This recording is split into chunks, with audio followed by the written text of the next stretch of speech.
You're standing at checkout. The cashier asks, "Cash or card?" You pull out your debit card because that's what responsible people do, right? You've been told to avoid credit cards like the plague. Credit cards are dangerous. Credit cards are how people get into debt. And by using that debit card, you just threw away $47. Not over your lifetime, not over a year, on that one transaction. 47 actual dollars that you could have had. Just gone. Here's the thing. Credit card companies are making approximately $180 billion per year, and about $127 billion of that comes from people who carry balances and pay interest. But here's what most people don't realize. There's a small group of people, maybe 5 to 7% of credit card users, who are extracting thousands of dollars per year from these same companies, completely legally, and the credit card industry absolutely hates them. They're called credit card churners, and the financial services industry has spent millions trying to stop them. And today, I'm going to show you exactly how they do it. My name is Nick, and I spent way too much time thinking about why most people are leaving thousands of dollars on the table every single year just by using the wrong payment method. If you're someone who's been told that credit cards are bad and you should stick to debit, or you use credit cards but you're not actually maximizing them, or you've heard about credit card rewards but think it's too complicated or not worth it, make sure to hit that subscribe button and give this video a thumbs up if this helps you out. Because what I'm about to show you isn't just about credit card points. It's about understanding a system that's been deliberately designed to extract wealth from uninformed users while simultaneously offering massive value to people who understand how it actually works. So let's start with something most people completely misunderstand about credit cards: the interchange fee. Every time you swipe a credit card, the merchant pays a fee to the credit card company. On average, this is about 2 to 3% of the transaction. So if you buy $100 worth of groceries, the store pays about $2 to $3 to Visa, MasterCard, or whoever processes that transaction. Now, debit cards also have fees, but they're way lower, usually around 0.5% to 1%. This is why some gas stations give you a different price for cash versus credit. They're passing that fee on to you. But here's where it gets really interesting. The credit card companies take a portion of that 2 to 3% interchange fee and give it back to you as rewards. This is your cash back, your points, your miles. Typically, this is about 1 to 2% of your purchase. So the system works like this. You spend $100. The merchant pays $2.50 to the credit card company. The credit card company gives you back $2 in rewards. They keep 50 cents. Now, you might be thinking, okay, Nick, so I get 2% back. That's not life-changing money. Let's do the math. The average American household spends approximately $67,000 per year, according to the Bureau of Labor Statistics. Now, not all of that can go on a credit card. You can't usually pay your mortgage with a credit card, for example. But a significant portion can. Groceries, gas, utilities, phone bills, subscriptions, restaurants, shopping, travel. Let's be conservative and say 60% of that spending can go on credit cards. That's about $40,000 per year. If you're using a debit card or cash for all of this, you're getting zero rewards. Zero. If you're using a basic credit card with 1% cash back, you're getting $400 per year. If you're using a good 2% cashback card for everything, you're getting $800 per year. But here's what most people don't realize. If you understand the system and use the right cards for the right categories, you can average 3 to 5% back on most purchases. At 4% average, that's $1,600 per year in rewards. Over 30 years, assuming you invest that money at a 7% return, that's $152,042. You're literally choosing between having $152,000 or not having $152,000 based on what piece of plastic you pull out of your wallet. But it gets better, way better. So here's where credit card companies start to panic. Sign-up bonuses. Credit card companies want your business. They want you to use their card instead of their competitors' cards. So they offer sign-up bonuses to attract new customers. And these bonuses are insane. Right now, as of 2025, you can find credit cards offering 75,000 points after spending $4,000 in 3 months, worth about $750 to $1,500 depending on how you redeem. $300 cash back after spending $3,000 in 3 months. 100,000 airline miles after spending $5,000 in 3 months, worth $1,000 to $2,000 in flights. These are real offers available right now. I'm not making these up. Now, here's the thing. The credit card companies are betting that most people will do one of two things.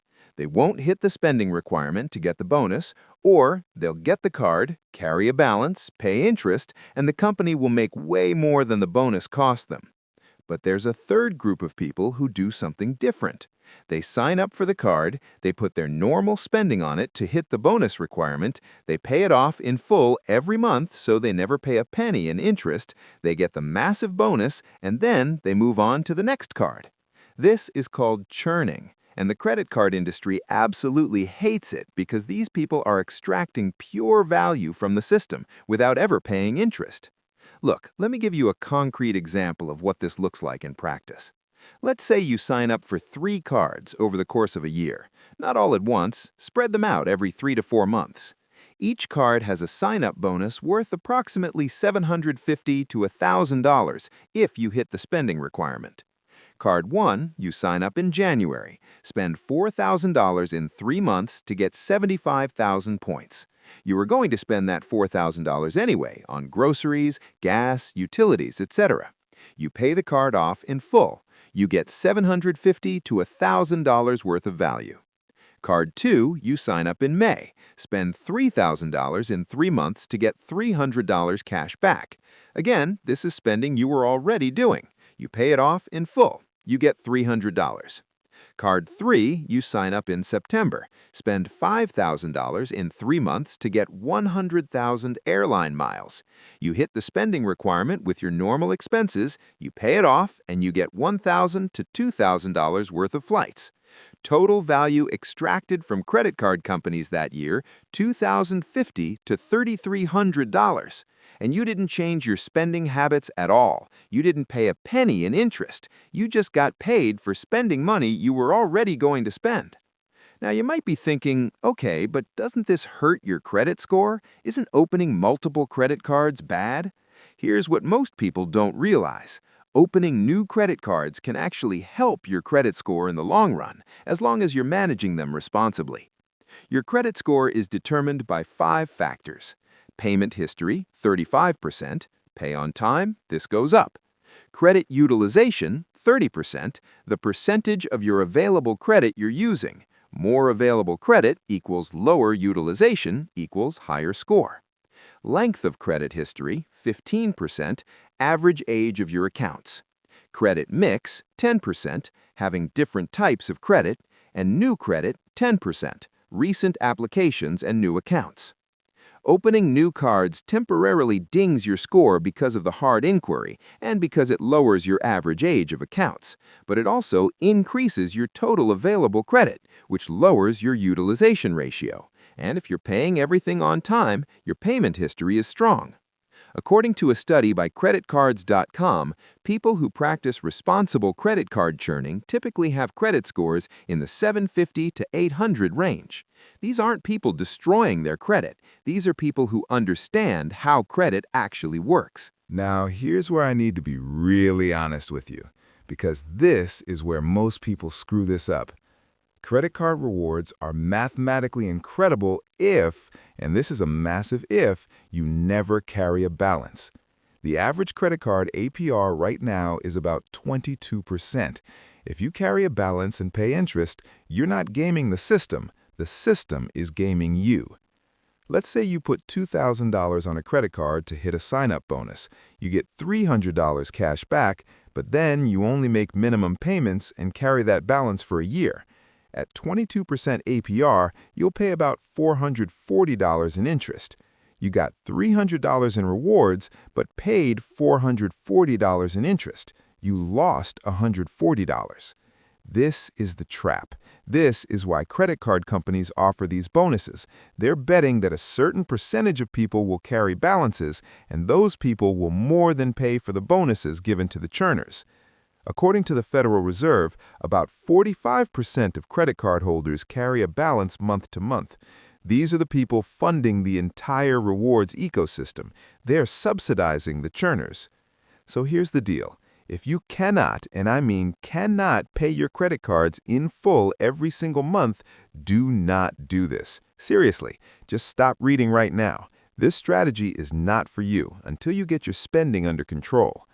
But if you're someone who's already using a debit card responsibly, who's already living within your means, who already has the discipline to not overspend, then you're literally leaving thousands of dollars on the table by not using credit cards strategically. And here's the psychological shift that makes this work. Most people think of credit cards as a way of borrowing money. That's the wrong framework. You should think of credit cards as a payment method that pays you for using it. The money in your checking account, that's your money. The credit card is just the vehicle for spending it. But instead of using a debit card that gives you nothing, you use a credit card that gives you 2 to 5% back, and then you pay off the credit card from your checking account before any interest accrues. It's the exact same spending, the exact same money leaving your checking account, but one method pays you and the other doesn't. All right, so how do you actually do this? Here's the step-by-step strategy that works. Step 1, get your spending under control first. I cannot stress this enough. If you're currently carrying credit card debt, if you're living paycheck to paycheck, if you're spending more than you earn, fix that first. Pay off your debt, build an emergency fund, get to a place where you're consistently spending less than you earn. This strategy only works if you have discipline, period. Step 2, start with one good flat-rate cashback card. Don't try to optimize everything at once. Get a single card that gives you 2% cash back on everything. There are several options. Citi Double Cash, 2%, 1% when you buy, 1% when you pay. Fidelity Rewards Visa, 2% cash back, automatically deposited into Fidelity account. PayPal Cashback MasterCard, 2% on everything. Use this card for everything you can. Pay it off in full every single month. Do this for 3 to 6 months until it's completely automatic and you're not even tempted to carry a balance. Step 3, add category-specific cards. Once you've proven to yourself that you can handle one card responsibly, add cards that give higher rewards in specific categories. Gas, some cards give 3 to 5% back on gas. Groceries, some cards give 3 to 6% back on groceries. Dining, some cards give 3 to 4% on restaurants. Travel, some cards give 5 times points on travel purchases. Now you're averaging 3 to 4% back on most purchases instead of 2%. Step 4, start targeting sign-up bonuses. This is where it gets lucrative. Every 3 to 4 months, research the best current sign-up bonus offers. Look for cards where the sign-up bonus is worth at least $500, you can hit the spending requirement with your normal expenses, the annual fee is either zero or low enough that the bonus more than covers it. Sign up for the card, hit the spending requirement, get the bonus, and then either keep the card if it's useful or cancel it before the annual fee hits in year 2. Step 5, track everything. Use a spreadsheet or an app to track which cards you have, when you open them, what the minimum spend requirements are, when the annual fees hit, and how much you've earned in rewards. This is not passive. This requires active management, but the payoff is worth it. So let's talk about what this actually looks like in terms of real money over time. Conservative scenario. Annual spending on credit cards, $40,000. Average rewards rate, 3%. Annual rewards, $1,200. Sign-up bonuses per year, 2 cards, $750 average value each, equals $1,500. Total annual value, $2,700. Invested at 7% annually over 30 years, $258,129. Aggressive scenario. Annual spending on credit cards, $50,000. Average rewards rate, 4%. Optimized category spending.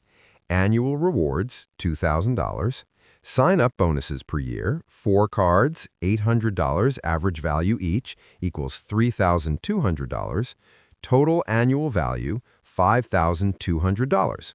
Invested at 7% annually over 30 years, $496,969. That's nearly $500,000 from using the right piece of plastic. Now, you might be thinking, but Nick, credit card companies must be trying to stop this, right? Oh, they absolutely are. In recent years, they've added rules. The Chase 2524 rule. Chase won't approve you for new cards if you've opened 5+ cards in the past 24 months. Lifetime language. Some bonuses are now once per lifetime instead of once per year. Shorter time windows. Some spending requirements are now 3 months instead of 6. But here's the thing. These rules exist precisely because this strategy works so well that it's costing them money. They're not adding restrictions because churning doesn't work. They're adding restrictions because it works too well. And even with these restrictions, if you're strategic about which cards you apply for and when, you can still extract $3,000 to $5,000 plus per year in value. Look, I need to be crystal clear about something. This strategy has a dark side, and if you're not careful, you will fall into it. The biggest risk is lifestyle inflation. You start getting all these rewards, you start seeing travel as free because you're using points, and suddenly you're taking trips you wouldn't have taken otherwise. You're upgrading to business class, you're staying at nicer hotels, and while you're using points, you're still spending cash on meals, activities, and everything else. According to a study by NerdWallet, about 23% of people who start optimizing credit card rewards actually end up spending more than they did before they started, despite getting rewards. They fall into what's called the reward justification trap, spending money because the rewards make it feel like less of a loss. The math only works if the rewards are truly additive to your wealth, not if they're just subsidizing increased spending. So here's the rule. If you find yourself spending more because of the rewards, stop. Just stop. Go back to your basic 2% cashback card and call it a day. Getting $2,000 in rewards, but spending $5,000 more than you would have otherwise means you lost $3,000. The goal is to get paid for spending you were already doing, not to manufacture spending to get rewards. Here's the thing about behavioral contracts like gym memberships. They only work if you're honest about your actual behavior, not your imaginary behavior. Your imaginary self goes to the gym 4 times a week, meal preps on Sundays, never orders takeout, and wakes up at 5 a.m. to meditate. Your actual self hits snooze, grabs coffee on the way to work, and spends Tuesday night on the couch watching Netflix. And look, I'm not judging. We all have an imaginary self and an actual self. The problem is when we pay for our imaginary self's lifestyle while living our actual self's life. And the gym membership is just the most visible example of this, but it's happening everywhere. The meal kit subscription for someone who actually eats out, the premium news subscription for someone who reads headlines on Twitter, the language learning app for someone who's completed 2 lessons in 6 months. Every one of these is a small monthly charge that feels insignificant in the moment but compounds into massive opportunity cost over time. The math is simple. If you're not using it, you're losing money. And that lost money isn't just the subscription cost, it's the compound interest you could have earned by investing it instead. So here's what I want you to do right now, before you finish this video. Open your bank app, look at your recurring charges, pick one subscription you know you're not using, cancel it right now. Not I'll do it later, not I'll think about it. Cancel it right now. Because here's what most people don't realize. Every month you wait is another month of wasted money, another month of compound interest you're not earning, another month closer to retirement with less saved than you could have had. The gym membership isn't the problem. The problem is the pattern of paying for things you don't use because canceling feels harder than continuing. Break